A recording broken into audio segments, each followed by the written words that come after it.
Esta é mais uma produção da Federação Espírita Pernambucana, para você que curte podcasts.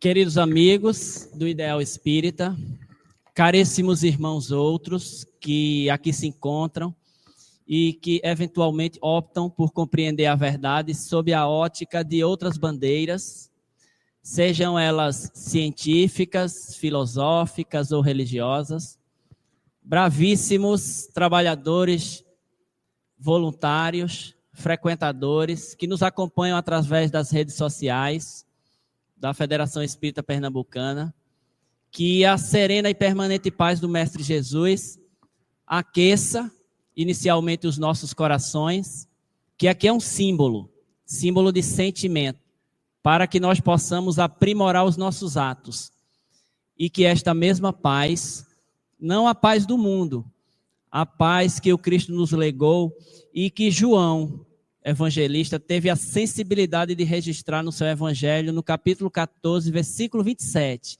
quando escreveu: a minha paz, a do Mestre, eu vos dou, mas não a dou como o mundo a dá. Que esta ilumine também o nosso discernimento, porque nós estamos muito certos de que, uma vez iluminados pela paz do Cristo, torna-se máxima a probabilidade de escolhermos pelo bem, pelo bom, pelo belo, pelo nobre, pelo justo.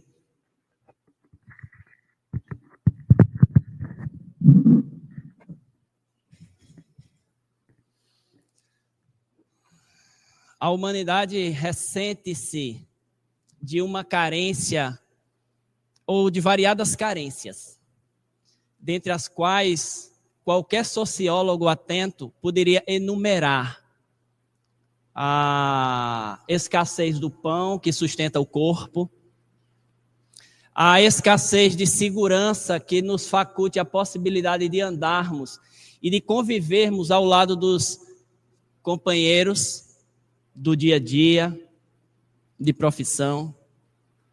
Mas talvez na raiz de todas estas carências, de todas essas dificuldades, estejam as maiores das carências, porque são invisíveis e nos visitam no íntimo da alma, no interior dos nossos corações. É a escassez de esperança. Há um movimento gigantesco nos dias atuais para a redução da esperança do espírito encarnado. Não pensem que a diminuição dela seja fruto do acaso. Há um movimento orquestrado para a diminuição da esperança do espírito encarnado no planeta Terra. E talvez porque tenhamos posto os fundamentos das nossas esperanças onde efetivamente eles não vão se sustentar, é que temos diariamente, sejam aqueles que empunham bandeiras religiosas ou não, perdido a esperança. Talvez porque ainda alguns de nós que empunhamos o crachá de religiosos, temos fixado a bandeira da felicidade em coisas passageiras, belíssimas, maravilhosas, mas que não tem sustentado a humanidade da vera esperança, que irá, por consequência, nos consolar. Porque consolo verdadeiro só o encontraremos no Consolador. Jesus é o Consolador, portanto, diz Viana de Carvalho, em Novos Rumos, ele voltou como o Consolador. Então, se nós prestarmos atenção, precisaremos modificar as nossas rotas, para que possamos colocar as nossas esperanças e aproveitar as consolações onde verdadeiramente elas se encontram. A crise de esperança e de consolação indica também um equívoco em nossos GPS. os nossos sistemas de posicionamento não estão calibrados para a felicidade verdadeira. E então a saboreamos de variadas formas, o que é maravilhoso, contudo com o prazo de validade curtíssimo. O céu e o inferno, onde o próprio Kardec dirá, nós poderemos aurir, através dele, esperanças e consolações. Mas qual o significado do termo, o céu e o inferno? Por que o professor Hipólito utilizou o título para denominar a obra? Quando nós abrimos o livro e atentos, sem ansiedade para lê-lo, veremos na folha de rosto, no frontispício da obra, um detalhe decisivo para a sua compreensão. Diz Allan Kardec, o céu e o inferno, ou a justiça divina segundo o Espiritismo. Kardec não usaria a conjunção ou por acaso. Há aqui uma possibilidade. Assim como nós denominamos Federação Espírita Pernambucana ou a Casa de Itagiba. Ser feliz ou ser perfeito é a mesma coisa, assim como é a Federação e a Casa de Itagiba. Não são coisas que se excluem. Não é uma opção ou outra. O céu e o inferno é a justiça divina segundo o Espiritismo. E a gente precisa degustar com muita calma o frontispício da obra. Primeiro, para entender o que é justiça divina. Depois, como a podemos enxergá-la segundo o Espiritismo. Porque já a temos enxergado ao longo dos séculos com outros óculos. Há quem até hoje compreenda a justiça divina com os seus próprios olhos. E então pôs na mão de Deus a alcunha de carrasco. A questão é de lente. Quando disse Kardec, segundo o Espiritismo, ele pôs na interpretação da justiça divina, portanto, na interpretação de o céu e o inferno, uma lente. E conforme sabemos, há todo tipo de lente. Se eu retiro as minhas, os vejo, contudo, tudo embaçado. Se eu as ponho, olha que maravilha, tudo claro e nítido. Ler ou interpretar a justiça divina à luz da doutrina dos espíritos, segundo o Espiritismo, é acrescentar à sua interpretação algumas leis naturais muito simples, contudo decisiva para a compreensão. Segundo o Espiritismo, é convicto de que somos espíritos imortais, que nós não morreremos, melhor, que nós morreremos. Contudo, não deixaremos de existir. A morte é fenômeno biológico que não interrompe a vida, provada diariamente nos variados laboratórios científicos das casas espíritas, que embora ainda não tenham a alcunha de acadêmicos. Segundo o Espiritismo, é entendendo que somos espíritos imortais, que estamos renascendo, portanto, já existíamos. É enxergar a justiça divina, sabedores da possibilidade de comunicabilidade entre aqueles que acreditavam estar mortos e que as vozes dos médiuns disseram estar mais vivos, às vezes, do que nós mesmos. Segundo o Espiritismo, é pluralidade das existências, pluralidade dos mundos habitados, comunicabilidade intermundos, interfrequência, intervida.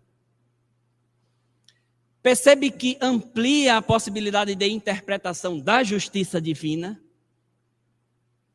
dá um outro caráter a ela, desfaz a ideia de Deus punitivo, que nunca foi verdade. E hoje sabemos, era apenas as lentes de quem a enxergava. Mas o próprio Kardec irá, ao longo da obra, traduzir o que é a justiça divina, à luz da doutrina dos Espíritos. Se a gente folhear o capítulo 5º, que Kardec intitula de Purgatório, no finzinho do item 4, ele vai dizer assim: a cada um segundo as suas obras. Aqui ele se apoiou em Mateus 16, 27, capítulo 16, versículo 27. A cada um segundo as suas obras. Palavras que resumem integralmente a justiça de Deus. Então, Kardec já traduziu no corpo da obra. O que é a justiça divina? A cada um segundo as suas obras. Mas, para que não pareça sorte, vamos ao capítulo 7º, da mesma obra, naturalmente, onde o mestre Leonês trata das penas futuras segundo o Espiritismo. No último item do capítulo que citei, Kardec está tratando do Código Penal da Vida Futura. E ele termina o item 33, o último código, dizendo assim: a cada um segundo as suas obras, no céu e na terra. Tal é a lei da justiça divina. Pronto, a gente já pode ir para o intervalo. O céu e o inferno é a justiça divina, que é a cada um segundo as suas obras. Então, qualquer aluno de lógica faz a seguinte relação: se A é igual a B, B é igual a C, C é igual a A. Se no frontispício da obra, Kardec está dizendo que o livro é O Céu e o Inferno, ou a Justiça Divina, e a Justiça Divina é cada um segundo suas obras, cada um segundo suas obras é o céu e o inferno. Quem não entendeu está em recuperação ilógica. Será durante o intervalo. A recuperação só da parte lógica. Fiquem tranquilos. Então, o céu e o inferno é cada um segundo suas obras, que Jesus já havia adiantado e Mateus registrou. Me permitam repetir. Capítulo 16, versículo 27. Mas se você ainda estiver achando que tudo isso é coincidência, deixa eu te contar uma historinha bem rápida. Durante o ano de 1961, na Comunhão Espírita Cristã, em Uberaba, Emmanuel ditou e Chico Xavier psicografou 82 mensagens durante todo o ano de 1961, comentando mensagens que eram comentários da obra O Céu e o Inferno. Os participantes escolhiam um trecho e Emmanuel ditava, Chico escrevia. Escolhia um texto, que não era por acaso, evidentemente. Emmanuel ditava, Chico escrevia. Isso ao longo do ano de 1961 inteiro. Foram, repito, 82 reuniões públicas. Emmanuel ditava ao término da reunião. No fim daquele ano, o benfeitor orientou Chico e os seus colaboradores para que juntassem as mensagens que ele ditou e editassem no ano seguinte uma obra. Adivinha qual foi o nome da obra que foi publicada em primeira edição no ano de 1962? Quem acertar está fora da recuperação de lógica.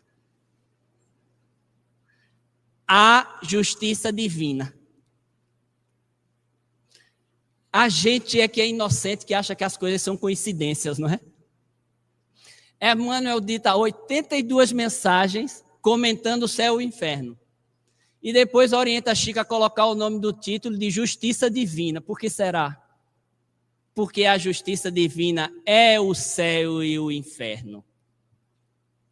É cada um segundo as suas obras.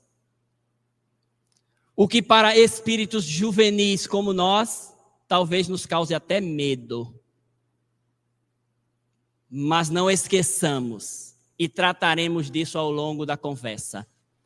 Só que aqui vai uma justiça misericordiosa. Porque justiça e bondade em Deus não se separam. Assim como é impossível separar ovo, trigo e fermento depois do bolo feito. Há aqui quem consiga juntar os elementos e constituir o bolo. Agora eu desafio a melhor cozinheira a separá-los depois de feito. E a gente fica tentando separar justiça de misericórdia. Por quê? Porque para a gente ou se é justo ou se é bom, ou se é misericordioso.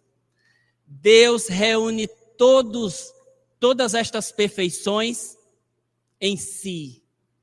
É o que nós maximamente conseguimos entender, porque ainda não temos sentidos para compreendê-lo na essência. Porque ainda não conseguimos entendê-lo na essência, fazemos alguns esforços e no máximo dizemos, no que conseguimos, Deus é todo amor, toda justiça, mas é toda misericórdia. Na Revista Espírita de 1865, no mês de julho, na sessão, e eu peço permissão para os ouvintes para dizer, para colocar um parênteses, porque a Revista Espírita era o mensário editado por Kardec, e assim o foi, de janeiro de 59 a abril de 1869. Kardec desencarnou em março 31, mas deixou a edição de abril pronta, é óbvio. Era um homem organizado. Desencarnou a 31 de março. A edição já estava pronta, a de abril. Em julho de 1865, na sessão que tratava das bibliografias, Kardec anuncia no prelo para sair em 1º de agosto, estamos no ano de 1865. Em setembro, já com as obras sendo comercializadas, Kardec volta à seção bibliográfica da Revista Espírita e lembra que ela está à venda. E põe nesta edição, me permitam repetir, a de setembro de 1865, um extrato do prefácio da obra. E neste extrato, Kardec diz exatamente o seguinte: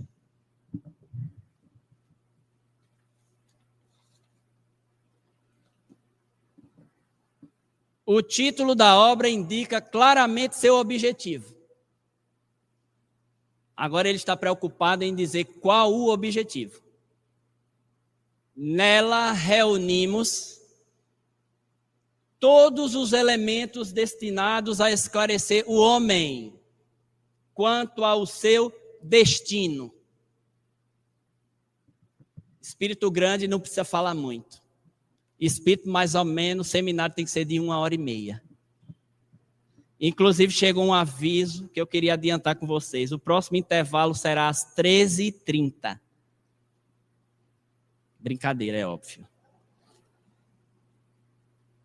O objetivo da obra, portanto, é nos fornecer um roteiro do nosso destino. Mas a humanidade já havia contato com algumas experiências que tentavam narrar sobre o destino. A gente já conhecia a época, ou a humanidade já conhecia, por exemplo, o livro dos mortos dos egípcios, que preparava o defunto, pondo dentro da urna até mesmo recomendações para o julgamento com Osíris. Havia pronta a desculpa. Está lá, no livro dos mortos dos egípcios. O budismo tibetano fazia coisa muito parecida, mas ia além, com o livro tibetano dos mortos. Porque além de aconselhamentos para a passagem, eles já acrescentavam informações para a volta. Olha que é um upgrade na concepção egípcia. O próprio Allan Kardec irá indicar no catálogo racional para se fundar uma biblioteca espírita, obra tão esquecida de nós espíritas, mas que é muito fundamental para que entendamos a lógica das prateleiras onde devemos expor tanta luz. Já lá no catálogo, Kardec fala de uma obra que ele teve contato de uma médium inglesa, Rowan.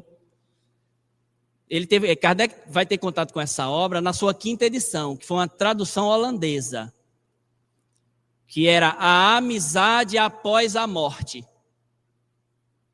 Está lá como indicação do catálogo racional para se fundar uma biblioteca espírita. E ele coloca, inclusive, na Revista Espírita, em novembro de 68, algumas das entrevistas que a médium Rowan, inglesa, conseguiu através da comunicação com aqueles que acreditávamos ter deixado de existir. A amizade após a morte, que nem em francês tinha tradução. Kardec tomou contato, repito, em holandês. Eram princípios da obra. Kardec sabia muito bem, portanto, o que nos faltava. Por isso ele diz, o objetivo dela. Nela reunimos todos os elementos destinados a esclarecer o homem quanto ao seu destino. Então vejamos que é o céu e o inferno uma bússola, um aplicativo que vai nos indicar a sequência das nossas experiências. Porque, inevitavelmente, precisaremos devolver à vida os implementos que ela nos emprestou. E é preciso nos prepararmos para as próximas etapas. Foi por isso que Kardec teve uma ideia muito simples. Contudo, somente um homem de ciência seria capaz de tê-la.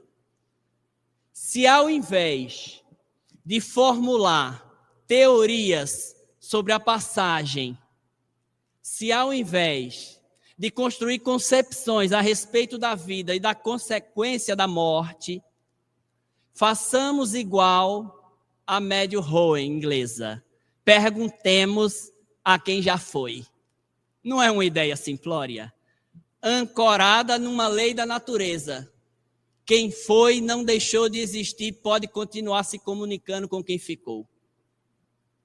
Sem estas duas leis da natureza, a gente vai permanecer atados às recompensas temporárias, que são maravilhosas, que são deliciosas, contudo passageiras.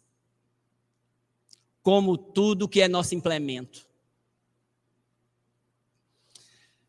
Kardec, então, após investigar o que a humanidade já conhecia através dos egípcios, dos budistas do Tibete, Kardec perguntou àqueles que a gente acreditava que já tinham morrido. E há, naturalmente, por desconhecimento, até os dias atuais, quem nos diga: eu só acredito que a vida continua se alguém que saiu de lá voltar para contar. E então, você ofereça o céu e o inferno para essa pessoa. Porque se for acreditar somente se alguém voltar para contar, Kardec pôs uma amostra da quantidade de criaturas que tem voltado para contar. Aqui, na segunda parte da obra, Kardec pôs 67 depoimentos. Apenas 67 dos milhares que ele tinha à mão. E das dezenas de criaturas que têm dito, no silêncio respeitoso das salas mediúnicas, nós não morremos. Porque ainda tanta desesperança na vida, porque tantas criaturas ainda se jogam das sacadas, se a morte é uma ilusão.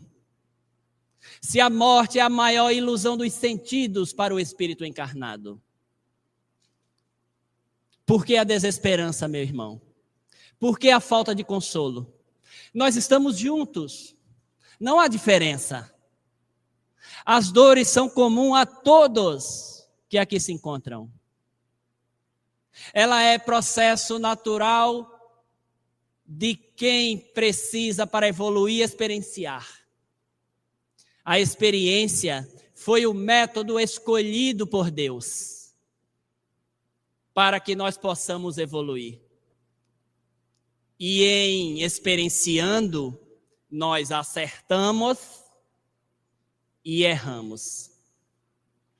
Para os que se equivocam, dores, sofrimentos, mas ao lado delas, consolo. Este é o trabalho da doutrina dos espíritos nos dias atuais. Clarear a vista, mas acima de tudo, aquecer os corações. Consolar. Não à toa, Jesus escolheu como subtítulo do Espiritismo o Consolador. Porque também, por nossa vez, se abrirmos o livro da doutrina espírita, leremos na contracapa, na folha de rosto, o Espiritismo, ou, olha de novo a conjunção, ou o Consolador prometido. Por que a desesperança? Porque as fugas. Título da obra, significado: o céu e o inferno ou a justiça divina, que é a cada um segundo suas obras. Objetivo, segundo Kardec, fornecer o guia seguro para os nossos destinos. E o que nela poderemos aurir. E o que é possível extrair depois de tanta maravilha, dividida em duas partes. Na primeira, a doutrina, fundamentada nos depoimentos, nas conversas das 67 almas que continuavam vivas. O que nós podemos aurir é o próprio Kardec quem nos dirá. No prefácio, porque deixa eu lhes dizer um pouco da história do prefácio de O Céu e o Inferno. Conforme a gente já adiantou, a primeira edição do livro foi editada em 1º de agosto de 1865.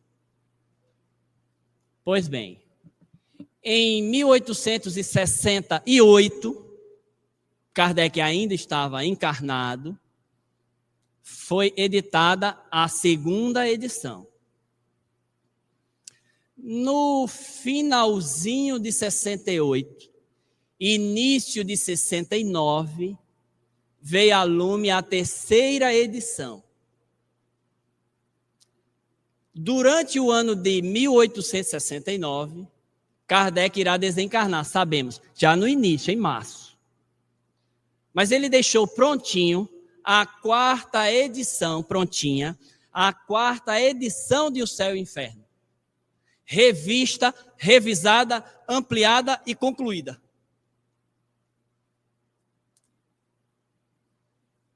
E está anunciada no mês de julho, na Revista Espírita deste ano, 1869, onde é colocada à disposição, à nossa disposição, a quarta edição, a definitiva. Todas as traduções de O Céu e o Inferno foram feitas em cima da quarta edição, o que está corretíssimo. Por quê? Porque o próprio Kardec dirá, é a edição definitiva, ampliada, revisada, concluída. O que é muito natural, amigos, em obra científica, em obras quaisquer. As edições subsequentes à primeira, o autor fazer revisões. Qualquer obra faz, se foi feita por um autor zeloso, correções nas primeiras edições. Muito natural. Qual é o problema? É que sumiram com o prefácio. É isso mesmo que a gente está ouvindo. Sumiram com o prefácio de O Céu e o Inferno. A Federação Espírita Brasileira fez um trabalho de resgate brilhante do Baldovino. Fez um trabalho brilhante de resgate e pôs o resultado dessa investigação na revista Reformador, nos meses de abril e maio de 2015. Abril e maio de 2015. Baldovino intitula o artigo de O Quase Desconhecido Prefácio de O Céu e o Inferno. Porque todas ou quase todas as traduções que seguiram as variadas línguas, idiomas que O Céu e o Inferno foi traduzido, vieram sem o prefácio. Somente as de traduções hispânicas, as que foram para a Espanha, traziam, mesmo na quarta edição, o prefácio. Há várias hipóteses. a que os pesquisadores menos admitem é que Kardec tenha se arrependido de colocar o prefácio. Então pode ter havido um equívoco na gráfica. Vamos lembrar que os continuadores de Kardec estavam num momento muito delicado. Ele havia acabado de voltar ao mundo dos espíritos. E entregar pessoas queridas a Deus não é tarefa fácil, nem mesmo para nós espíritas. Por vezes as pessoas pensam assim, nossa, o espírita chorando. Mas por que não? Aí é que chora, porque é espírita. Porque sabe que a pessoa está vivinha e agora está longe. Aí é que chora de saudade, de vontade de reaver a companhia. Então pode ter havido simplesmente um descuido da edição. A hipótese menos aceita é que seus continuadores fizeram a opção de retirar. Mas os continuadores, de Kardec mais próximos, eram pessoas de muita confiança. Era sua esposa, Amélie Gabrielle Boudet. Era o médium da Sociedade Parisiense de Estudos Espíritas, o Pierre Gauthin Lemarie. Então, eram pessoas do convívio pessoal de Kardec, muito confiáveis. Gente, o fato é que o prefácio sumiu. E é provável que você tenha uma edição de O Céu e o Inferno sem o prefácio. E é claro que eu trouxe uma com o prefácio. Esta tem o prefácio. A edição histórica, por exemplo, a FEB não teve tempo de incrementar o prefácio nela. Mas nessa ela corrigiu, está aqui o prefácio, para sempre.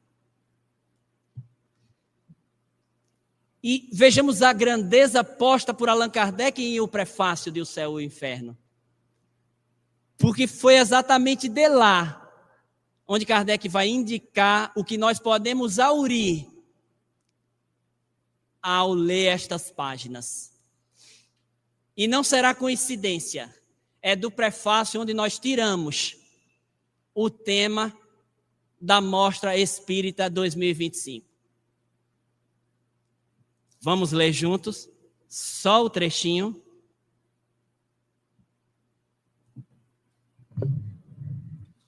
Já no finalzinho do prefácio, Kardec diz assim: é o guia do viajante. Antes de adentrar em país novo. Aqui Kardec suavizou, porque o país, para a gente, não é tão novo assim, não é? É que criança esquece que já foi, onde esteve. Espíritos infantis como nós, esquece com a facilidade o que fez, onde fez e com quem fez. E então o mundo espiritual parecerá novo para a gente daqui a alguns anos. Eu espero que para vocês daqui a muitos anos.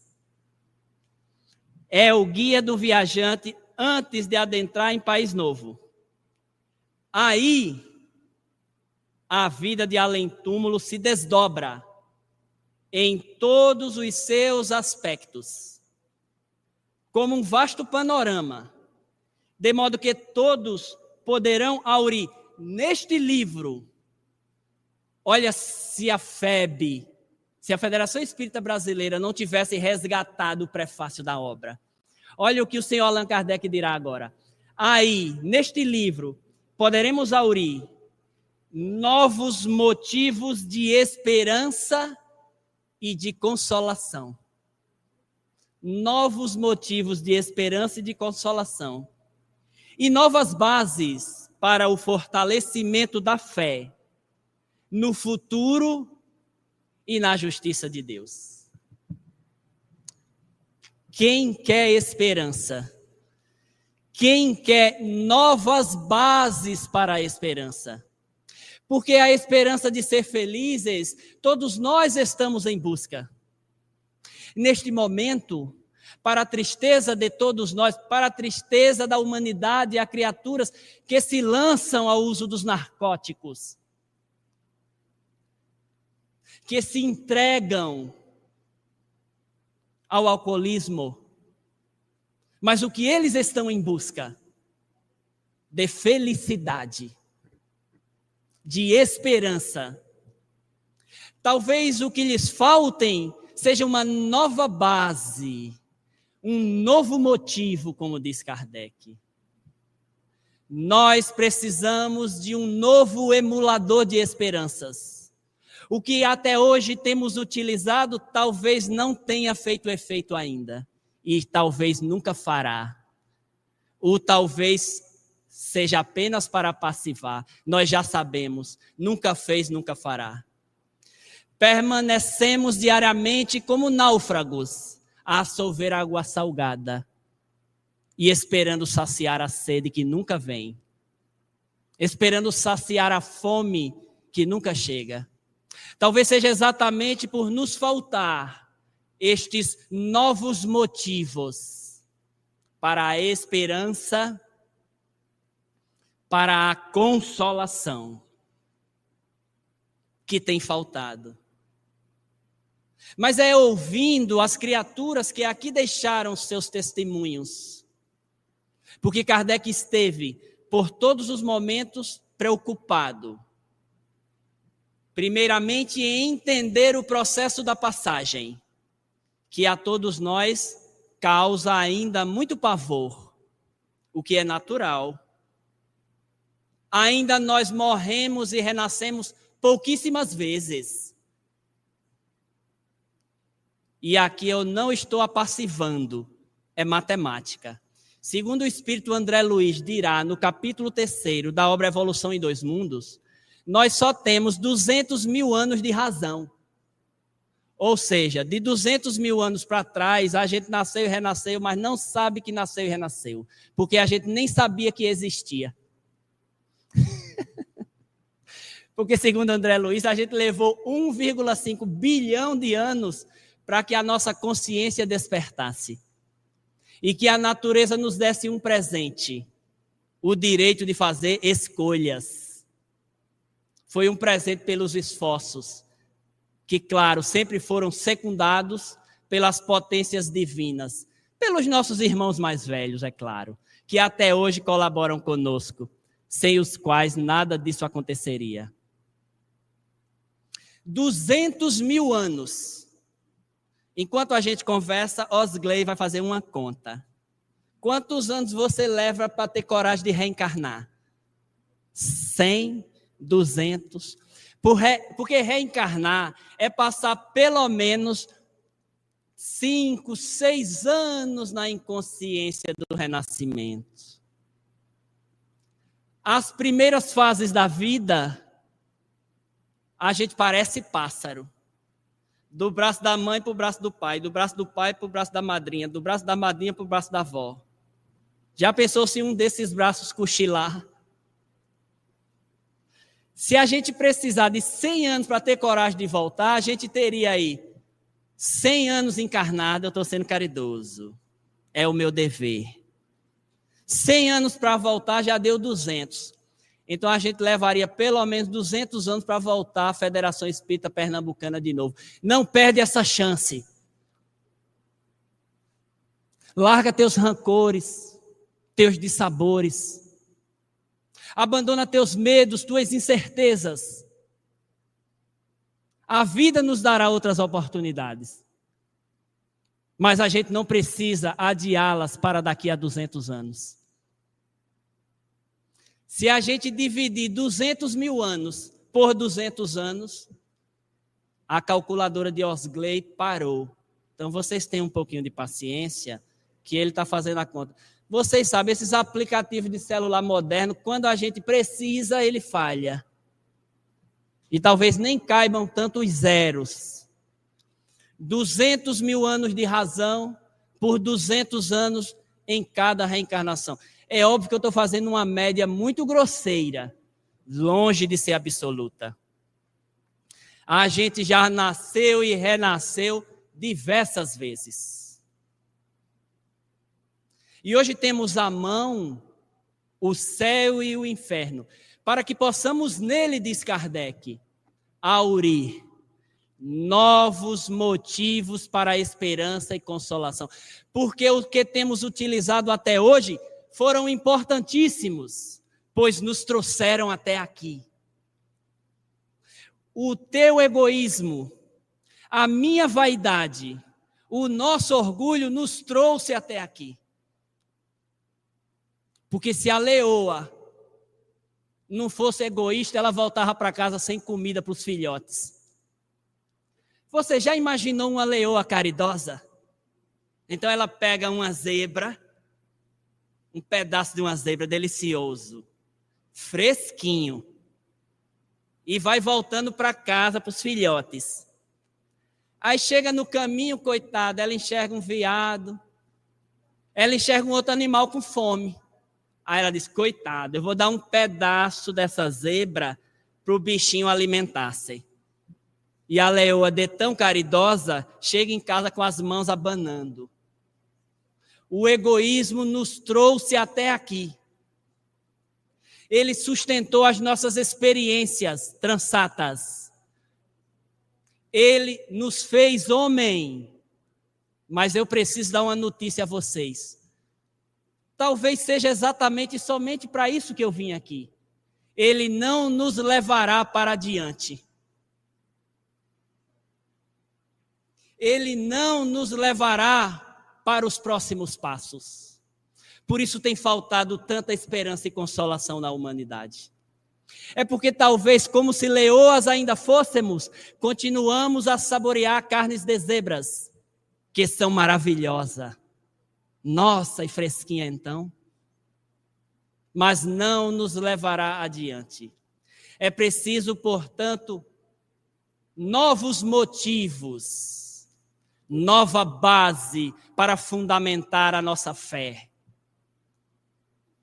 No futuro e em Deus. Ouvindo os 67, sem base, nada sustenta-se.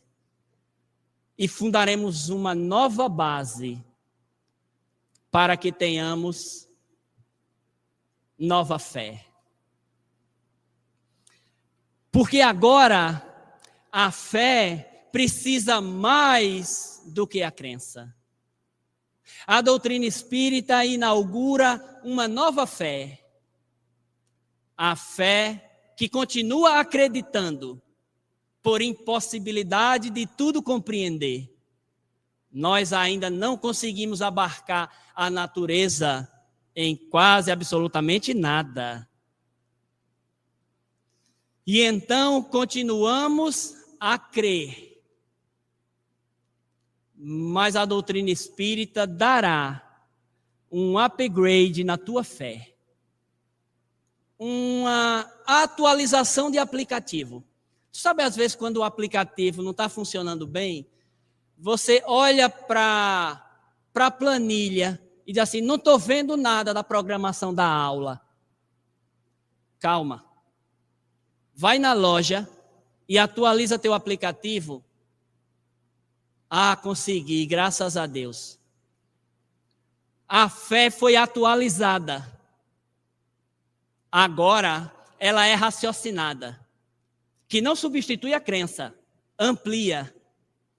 Porque agora nós cremos, porque sabemos. Porque talvez apenas crer nunca foi suficiente para as nossas almas. A fé raciocinada agora sabe e por isso sustenta em qualquer época da humanidade, de face a face a verdade. O temor que havia no início do século XX não se materializou, de que o conhecimento científico silenciaria o espiritismo. Ele ficou ainda mais forte. Com as investigações que transcendem o planeta Terra, a matemática comprova a vida para além do nosso orbe. Com as investigações de pacientes que acreditavam ter partido nas experiências de quase morte. Estudiosos, silenciosos, parapsicólogos, psicólogos da alma, entendem através das suas investigações que a morte é apenas uma transferência. de que a vida prossegue para além do Campo Santo. O Espiritismo triunfou mediante a dúvida de que o conhecimento científico o iria silenciar. Mas porque é impossível silenciar a verdade. Porque ela é. A verdade é. Aquela última semana, a última viagem que o Cristo fizera a Jerusalém, era costume. Jesus participava de todas as experiências festivas do povo judeu, porque vivenciava a cultura a qual havia nascido. E fora recebido com muita festa em Jerusalém. Aplaudido de pé, talvez por nós próprios, que acreditávamos ainda no reino temporário das glórias, ou nas glórias do reino temporário. À medida que a semana avançou, o Cristo informava: as dores estão por vir. E porque talvez não tenhamos dado atenção para o aconselhamento de que serão felizes os que saibam sofrer, baixamos as mãos e silenciamos o canto. Ao término daquela semana decisiva, não houve coração que o defendesse. A justiça imposta dos romanos dizia que se apenas uma criatura levantasse a mão para dizer que o sentenciado não tinha culpa, o julgamento precisaria ser refeito. Ainda que nós já saibamos qual seria novamente o resultado. O Cristo passou, portanto, por Anás, seu genro Caifás, Pilatos, e toda uma multidão de pessoas que haviam recuperado seus movimentos físicos, para quem Jesus havia devolvido a luz dos olhos. Nenhum teve coragem de defendê-lo, ou pouquíssimos. Talvez porque ainda, à época, tínhamos posto os nossos motivos em esperanças passageiras. Queríamos efetivamente a fundação de um reino. Por dias atuais ainda lutamos pela implantação de um reino passageiro. Eu queria dar uma notícia política e econômica a vocês péssima. Na ótica cristã, o Brasil pode até piorar do ponto de vista econômico. Porque não se coadunam prosperidade física com ascendência espiritual. Aprendamos delicadamente a separar uma coisa da outra. Sorri, se souber, aquele que sofre e chora amargamente naquele onde abundam as felicidades temporárias. Jesus, portanto, de modo muito cruel, fora sentenciado à cruz. Segundo Amélia Rodrigues, percorreu meio quilômetro até o Tabor. Meio quilômetro sustentando uma cruz de aproximadamente 70 quilogramas. Pelas vielas estreitas de Jerusalém. Ao chegar no Monte Tabor, no Monte das Caveiras, as cruzes, as madeiras toscas já estavam preparadas. E o Cristo foi posto no centro de dois ladrões comuns. O estampido dolorido das marcas que prenderam as mãos do Cristo ainda podem ser ouvidos pelos romanos desatentos e pelos judeus cruéis. As marteladas que prendiam as mãos e os pés, os tendões e os ossos do Cristo, ainda refletem no coração da humanidade aquela cruz é a nossa maior vergonha, ao passo que também o é o nosso maior símbolo de redenção. De quem equivoca-se, mas sempre terá oportunidade de levantar-se. A lei divina, ao passo que nos plota o equívoco, nos oportuna, no mesmo tanto, as oportunidades de refazer os caminhos. Porque o equívoco é apenas o disparador da reparação. Quem erra, começa a partir do momento que errou a construir dentro de si próprio os mecanismos de recuperação, os instrumentos de refazimento. Jesus estava agora preso à cruz. Na pequena multidão que acompanhava a cena lamentosa, a mãe do Cristo lá se encontrava. Ao seu lado direito estava Dimas, que procurava, assim como Cristo, o olhar da mãe. Jesus procurou, assim como Dimas, o equivocado que estava crucificado no lado direito do Cristo, assim como Cristo, eles procuravam um olhar que o amasse. Para qualquer equivocado da terra, terá sempre uma mãe. E Dimas bateu os olhos em sua mãe, Tamar.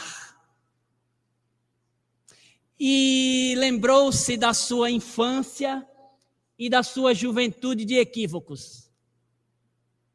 Dimas havia entregado seu pai a Deus ainda muito jovem. E no justo afã de quem confunde meios com fim, ele resolveu investir na economia do assalto. De quem acredita equivocadamente, por ignorância ou rebeldia, que os fins justificam os meios. Dimas, ainda na juventude, construiu uma empresa de emboscada nas estradas de Além-Jordão. Os viajantes passavam e Dimas os surpreendia e tomava-lhes os pertences, formando com o fruto dos seus equívocos, dizia ele, uma proteção financeira para a mãe Tamar e mais para frente para sua noiva Esther. Mas o coração de mãe não se engana.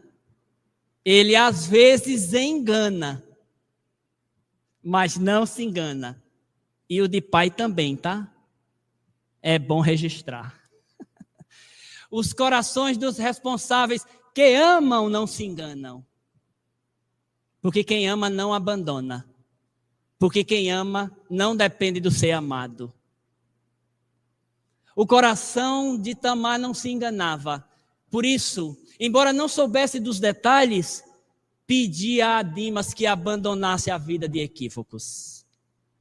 Ele já havia delinquido, mas não havia ainda identificado que errou. Milhões e milhões de criaturas na humanidade, ainda nos dias atuais, se equivocam, mas não identificam que erraram. Por isso, tanta dificuldade em pedir perdão. Porque como é que eu vou pedir perdão se eu não estou errado? Há uma crise gigantesca de perdão na Terra. Porque há uma escassez da identificação das próprias culpas. Jesus já havia alertado para tanto.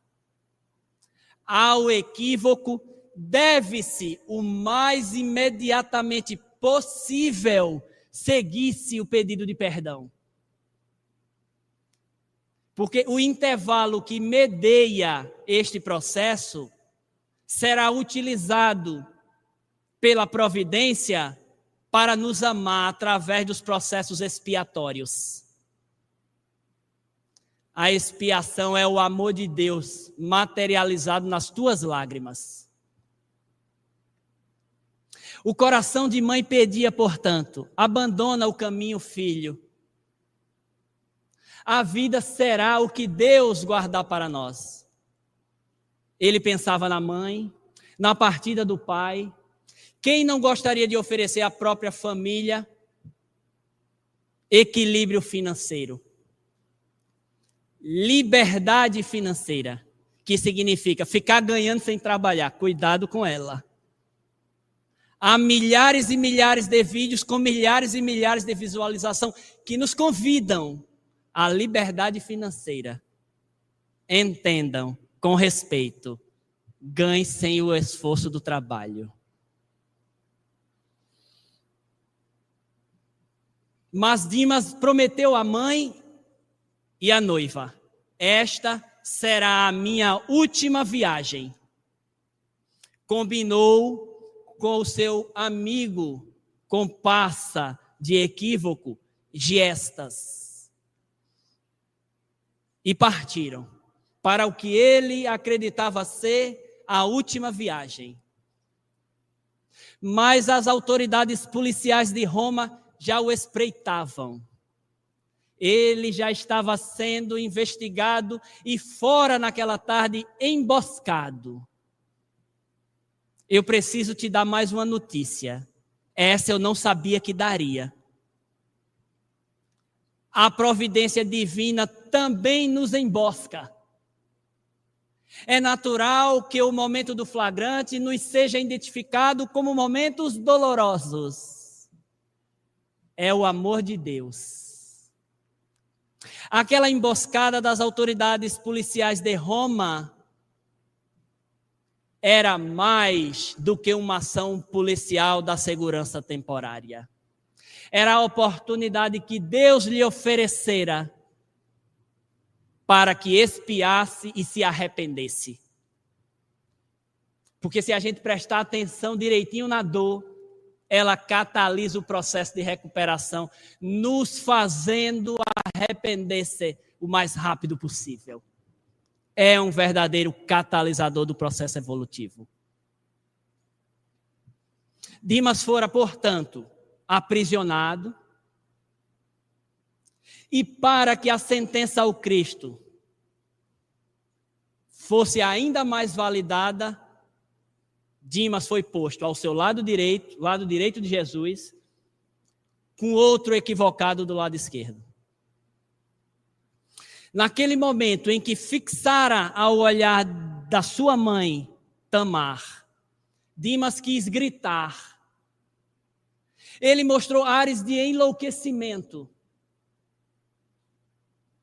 Porque são os nossos equívocos, são os nossos deslizes que nos enlouquecem. As maiores dores que nos visitam são aquelas que a gente proporciona ao outro, na medida em que a gente as identifica. Por isso que arrepender-se e identificar a culpa não é para qualquer um ainda. É preciso ter coragem de ficar de frente a um espelho. O céu e o inferno é um convite para que a gente se ponha diante dos espelhos da vida e nos enxergue com as possibilidades que temos, de onde nós estamos, sem receios, porque a lei é misericordiosa. Com ares de loucura de quem havia perdido o alinhamento do campo magnético mental. Embora a gente não tenha instrumento científico acadêmico ainda para mensurar, a nossa mente emite linhas, me permitam comparar, linhas de força do campo magnético mental. E quem as desalinha? O nosso comportamento, a nossa conduta, os nossos deslizes. E este desalinhamento podemos chamar de distúrbios mentais, que Dimas estava naquele momento em vias de materializá-lo em alguma enfermidade orgânica, inclusive. Mas o arrependimento lhe soprou a face, porque exausta, a terra refrescou-se no ribombar dos trovões e no bailado dos relâmpagos. Dimas virou a face, olhou para o Cristo, que embora estivesse sentindo do ponto de vista orgânico as mesmas dores, porque o diferencial do mestre não está na sua veste, mas como a impõe. Dimas olhou para o Cristo e lhe disse: quando tu fores ao paraíso, não esquece de mim. Era o arrependimento. Quanto de nós já angariou condições de identificar as culpas, lutado pelo arrependimento, ainda que talhado pelas expiações reparadoras? Quanto de nós já consegue fazer o processo de arrependimento? Dimas olhou para o Cristo, portanto, e pediu que quando Jesus chegasse no paraíso, não esquecesse dele. Humberto de Campos, no capítulo 28 da Boa Nova, explica, através do capítulo 28 da Boa Nova, diz a Tomé que Dimas fora um exemplo de fé, de quem todo mundo acreditava que em nada cresce. Porque no momento extremo, teve fé no Cristo a quem ele nem sequer conhecia. E muitos de nós que usamos o crachá de cristão, por vezes fraquejamos na confiança no Cristo. Quando fores ao paraíso, não te esqueces de mim. Jesus apiadou-se, como apiada-se de todos aqueles que se predispõem a colocar seu coração aberto ao Cristo. E disse a Dimas, o infrator que todos nós somos, porque se as portas da Federação Espírita Pernambucana fossem postas a esta manhã, detectores de culpa, ela estaria vazia. E nem corram para o YouTube, porque o microfone estaria silenciado. Jesus, portanto, para todo aquele que arrepende-se, disse a Dimas: te digo hoje, te digo agora. Nos dirá Jesus no instante em que quisermos. Te digo hoje, te digo agora, estarás comigo no paraíso. Era o convite à reparação, que Kardec conseguiu sintetizar de modo muito simples, nos itens 16 e 17 do capítulo 7º, da primeira parte de O Céu e o Inferno, no Código Penal da Vida Futura. Erro, expiação, arrependimento e reparação. Jesus convidava Dimas como convida a todos nós, hoje, agora, quando quiseres. Se o teu hoje for amanhã, não tem problema. O Cristo te espera. O Cristo sempre nos espera. Porque conforme houvera prometido, nenhuma das ovelhas se perderá. Ainda que ele, nos dias atuais, precise amorosa e caridosamente trocar algumas ovelhas de sala. Isso é ação misericordiosa para a reconstrução de todos. Te digo hoje, nos diz Jesus agora, entraremos todos no paraíso.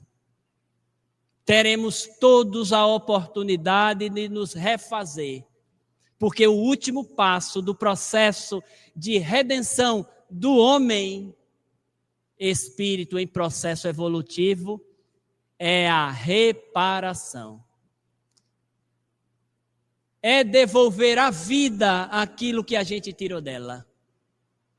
É recolocar as peças no tabuleiro que outrora desarrumamos. É refazer os caminhos. É reconstruir a vida. Que Jesus nos abençoe. Que os benfeitores da casa de Itagiba, capitaneados pelo próprio Itagiba, sempre fortaleça os nossos corações. Muito obrigado e até logo.